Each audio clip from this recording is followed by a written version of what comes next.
साथियों प्रणाम। मैं विकलांग साथी ट्रस्ट की तरफ से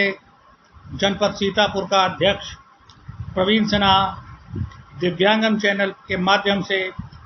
आप लगभग 30,000 से ज़्यादा हमारे जो व्यूवर्स हैं और 1,000 से ज़्यादा जो हमारे सब्सक्राइबर हैं, मैं आप सब लोगों का अपने तहे दिल से विकलांग साथी ट्रस्ट की पूरी टीम की ओर से हार्दिक स्वागत और अभिनंदन करते हैं।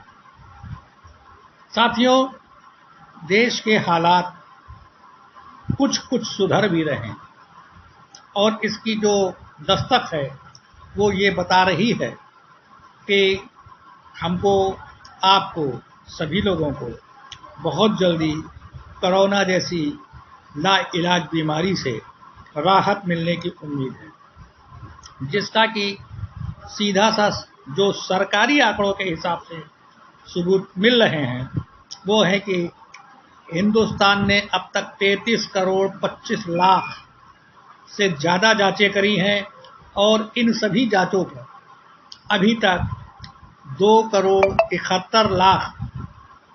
40 हजार से ज़्यादा लोग कुल संक्रमित पाए गए हैं, जिसमें कि सबसे ज़्यादा खुशी की बात यह है कि 2 करोड़ 43 लाख 20 हजार से ज़्यादा लोग स्वस्थ होकर अपने परिजनों के साथ खुशियां बांट रहे हैं। हाँ, एक बहुत अधिक चिंता का विषय है कि अभी तक हम लोग मृत्यु दर पर बहुत ज़्यादा रोक नहीं लगा पाए। आज भी लगभग औसतन 4,000 मौतें रोज हो रही हैं और ये आंकड़ा आज हिंदुस्तान में 3,11,000 से ज़्यादा की गिनती को पार कर चुका है। विकलांग साथी ट्रस्ट दिव्यांगम चैनल के माध्यम से इन 3,11,000 से ज़्यादा मृतकों को मैं प्रवीण सिन्हा पूरी टीम की तरफ से अपनी श्रद्धांजलि अर्पित करता हूँ। सबसे ज़्यादा सुकून की बात इस समय ये है कि आप लोगों ने मेरे पिछले 2 या 3 एपिसोड से पहले एक चीज़ नोट की होगी कि मैंने उस वक़्त एक्टिव केस लगभग 37 लाख से ज़्यादा बताए थे, जो आज ठीक होकर के अभी तक आज 25 मई को रात के 9:45 बजे तक ये आंकड़ा घट के 24,97,000 तक आ चुका है। साथियों, अभी शाम को लगभग 6 बजे ये आंकड़ा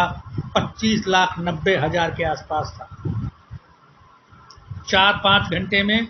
1 लाख नए स्वस्थ मरीज ठीक होकर के अपने घर जा चुके हैं। ये एक आंकड़ों की बात है। मैं चूँकि दिव्यांगम चैनल पर आप लोगों के समक्ष अपने विचार रखता हूँ, दिव्यांगम चैनल के निर्माता निर्देशक श्री विष्णुकांत मिश्र जी, जो हमारे विकलांग साथी ट्रस्ट के राष्ट्रीय अध्यक्ष भी हैं, उन्होंने भी, और हमारे एक वरिष्ठ सहयोगी मोटिवेटर श्री रिजवान जी ने कुछ एक बातें अभी हाल ही के अपने एपिसोड में उठाई हैं। मैं उनकी बातों का खंडन नहीं करता,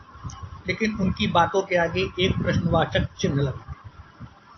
इतवार के हमारे कार्यक्रम में रिजवान भाई ने जब ब्लैक फंगस के बारे में जानकारी दी तो उन्होंने एक बात स्पष्ट शब्दों में कही कि जिस व्यक्ति की इम्यूनिटी सबसे ज़्यादा बड़ी होगी, जिसकी जितनी इम्यूनिटी स्ट्रांग होगी, वो व्यक्ति चाहे ब्लैक फंगस हो, चाहे कोरोना वायरस हो, चाहे कुछ हो, सबसे निजात पा जाएगा। ये बीमारियां उनको असर नहीं करेंगी। मेडिकल लाइन के हिसाब से बिल्कुल सही बात है।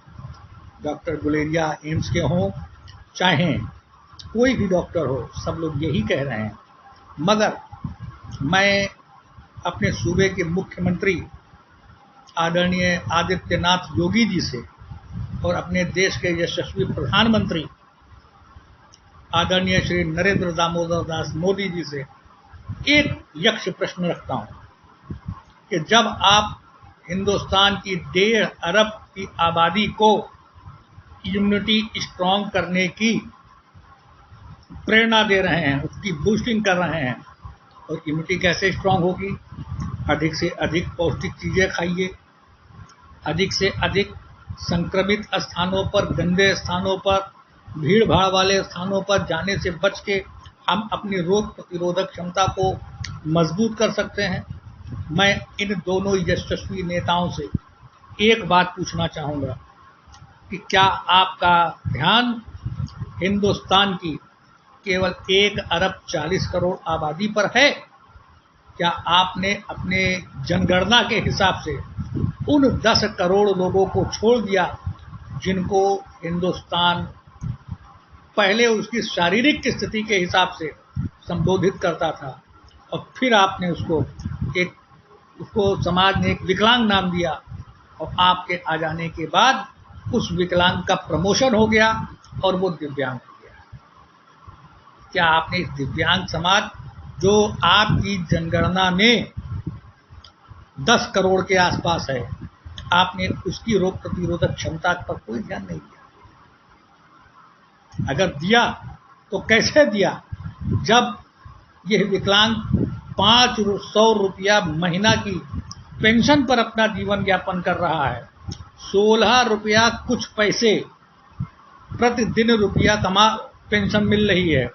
इन 16 रुपया में वो अपनी क्या इम्यूनिटी बढ़ाएगा? तो वो कहावत हो गई, 16 रुपए में नंगा नहाएगा क्या, निचोड़ेगा क्या है? आप हम कहते हैं कि हमारा प्रमोशन हो गया सिर्फ कागज पे। ये 500 रुपया महीना अगले 6 महीने के बाद आएगा। तब तक इसमें से कितने दिव्यांग कोरोना से मरेंगे, कितने दिव्यांग भूख से मरेंगे, कितने दिव्यांग और किसी समस्या से ग्रस्त हो जाएंगे, इस पर देश का कोई ध्यान नहीं। कैसे काम चलेगा? अभी कल के हमारे प्रोग्राम में हमारे आदरणीय मिश्रा जी ने एक बात कही, मैं तहे दिल से उनके साथ हूँ, पूरी टीम के साथ हूँ, और उनके सुर में सुर मिला करके ये भी मांग करते हैं कि आपदा की घड़ी है,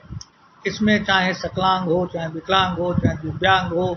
चाहे इसका किसी भी नाम से संबोधित कर लीजिए, हम सब लोगों को राष्ट्र के साथ, देश के प्रधानमंत्री के साथ, देश के नेतृत्व के साथ सकारात्मक भाव से खड़ा होना चाहिए। मगर ये कैसे संभव? जब हमारी बैसाखी कमज़ोर होगी, जब हमारा शरीर कमज़ोर होगा, जब हमारी रोग प्रतिरोधक क्षमता ही ऐसी नहीं होगी कि हम देश के नेतृत्व के साथ हाथ में हाथ डाल के खड़े हो सकें, तब तक ये कैसे हमारा विकास होगा, कैसे हम समाज की मुख्य धारा से जुड़ेंगे? अभी कुछ दिन पहले एक बात हो रही थी कि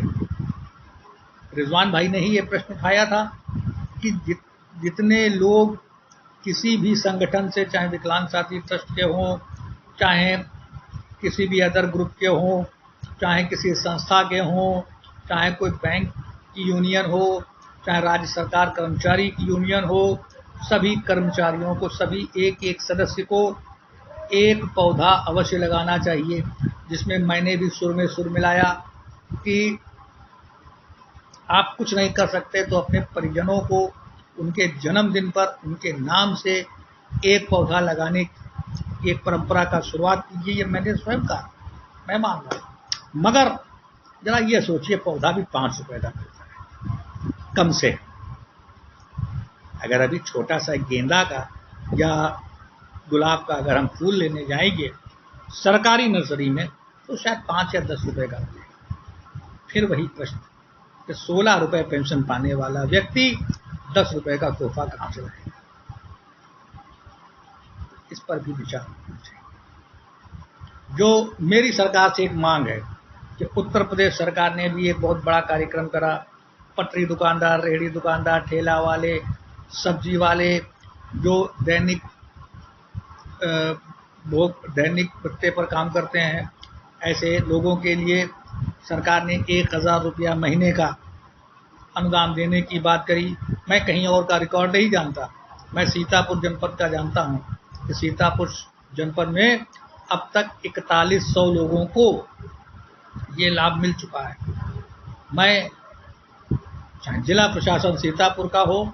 चाहे उत्तर प्रदेश की सरकार हो, चाहे केंद्रीय नेतृत्व हो, मैं सबसे एक मांग करना चाहता हूं कि जो दिव्यांग रगड़ के चलता है, घसीट के चलता है, ट्राईसाइकिल पर किसी भी तरह से पान, बीड़ी, सिगरेट जैसे जो छोटे मोटे व्यापार करता था, आज अभी कुछ दिन पहले तक मास्क भी बेच रहा था अपनी 3 पहिए की साइकिल पर बैठ के, उन विकलांगों का जिनका रोजगार खत्म हुआ है, ऐसे विकलांगों को भी इस 1000 रुपये अनुदान की योजना में शामिल किया जाए। अगर वो शामिल किया जाता है तो हम भी कह सकते हैं कि हमने राष्ट्र निर्माण में योगदान दिया। और अगर सरकार इस 1000 रुपये के अनुदान का लाभ इन दिव्यांग भाइयों को देती है तो मैं ये कह सकता हूँ, आप ये कह सकते हैं, विकलांग साथी ट्रस्ट ये कह सकता है, दिव्यांगम चैनल ये कह सकता है, और दिव्यांगों के नाम पर चलने वाली तमाम पार्टियां और तमाम संगठन तब इस बात को कह सकते हैं कि हमारी राजनीतिक व्यवस्था सही रास्ते पर चल रही है। आजकल एक बहुत बड़ी मांग चल रही है, मैं तो उसको पूरा गलत मांग कह रहा हूँ, क्योंकि इस समय देश के हालात बहुत अच्छे नहीं हैं। दिल्ली में जिस तरह से किसान लोग गलत तरीके से गलत समय पर राष्ट्रीय आपदा महामारी काल में जो ये समय कार्यक्रम कर रहे हैं धरना प्रदर्शन वाला, ये निहायत ही गलत है और एक तरह से अगर देखा जाए तो असंवैधानिक है। मैं सरकार से भी मांग करूंगा कि ये कार्यक्रम नहीं होना चाहिए, और इन किसान नेताओं से एक बात कहूंगा कि इसी आंदोलन में अगर आप बात करें दूर दूर रह करके इस कोरोना को कैसे भगाया जाए, आप अपने खेतों का कुछ गेहूं ला करके दीजिए, अपने खेतों से कुछ चावल ला करके दीजिए, जो न केवल दिव्यांग भाइयों तक पहुंचे जिनका कोरोना काल में रोजगार खत्म हो गया है, बल्कि हर उस ज़रूरतमंद के पास पहुंचे जिसने अपने परिजन खोए हैं और आज उनके घर चूल्हे नहीं जल रहे हैं। साथियों, ये समय राजनीति करने का नहीं है, ये समय है देश को एकता के एक सूत्र में बांधने का। मैंने जो भी बात कही 10 करोड़ दिव्यांगजनों की, उसका मकसद ये नहीं कि हम भी आज इस मुसीबत के समय में सरकार के खिलाफ खड़े हो जाएं, ऐसा नहीं है। हम सरकार से सहयोग मांग रहे हैं, हम सरकार को ये बताना चाह रहे हैं कि हमें दया नहीं दिशा चाहिए। आप हमको इस अनुदान के माध्यम से एक दिशा दें कि जिससे हम आर्थिक, सामाजिक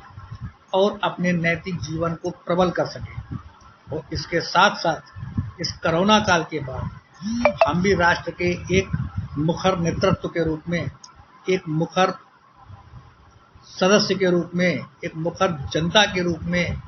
आपके सामने आके खड़े हो सकें और आपके साथ कदम से कदम मिला करके अपने स्तर तक इस देश के निर्माण में अपना योगदान दे सकें। इन्हीं शब्दों के साथ आपसे विदा लेने से पहले मैं एक बात कहूँगा, क्या 1000 सब्सक्राइबर तो आपने साथियों ने हमारे कर दिए, लेकिन फिर सब्सक्राइबर बढ़ाने की भी गति कमज़ोर हो गई, और सब्सक्राइबर बढ़ाने के साथ साथ हमारे जो वॉच टाइम है ये बहुत धीमी गति से बढ़ रहा है। मैं विकलांग साथी ट्रस्ट के अपने सभी 160 सदस्यों को, जो कि हमारे व्हाट्सएप ग्रुप पे हमारे साथ में हैं, उनके साथ और साथ में इन सभी 1000 सब्सक्राइबर के साथ और 30,000 व्यूवर्स जो हमारे दिव्यांगम चैनल पर हैं, मैं इन सभी लोगों से एक रिक्वेस्ट करूँगा कि हमारे प्रत्येक एपिसोड को, चाहे वो इस टोपी वाले प्रवीण सिन्हा का हो, चाहे आज जो सुबह सुधा सिंह जी की एक प्रेरक कहानी आई, ऐसे सारे एपिसोड डेली का डेली आप लोग केवल एक एपिसोड देखें तो हमारा वॉच टाइम बढ़ेगा, क्योंकि मैं वॉच टाइम बढ़ाने की अपील केवल इसलिए कर रहा हूँ कि इस वॉच टाइम के बढ़ने से जैसे कि हमारा 4000 घंटे का टारगेट पूरा होगा, जो दिव्यांगन चैनल को यूट्यूब की तरफ से सहायताएं मिलेगी, उससे मैं आपको पूर्ण विश्वास दिलाना चाहता हूँ, विकलांग साथी ट्रस्ट की पूरी टीम की तरफ से, दिव्यांगम चैनल की पूरी टीम की तरफ से, कि ये जो हमको सहायता मिलेगी इसका पूरा का पूरा सदुपयोग समाज के दिव्यांगजनों के लिए ही किया जाएगा। क्योंकि आप भी जानते हैं, हम भी जानते हैं कि इस दिव्यांगम चैनल के माध्यम से हमने अपने संगठन की आवाज़ देश के कोने कोने तक पहुंचाई है, और कोने कोने से विकलांगों की आवाज़ उनकी समस्याओं के रूप में हमारे पास आ रही हैं, जिसका कि हम लोग यथाउचित निराकरण भी कर रहे हैं। ये समस्याएं चाहे मद्रास से आए, चाहे कलकत्ता से आए, चाहे लद्दाख से आए। जाने से पहले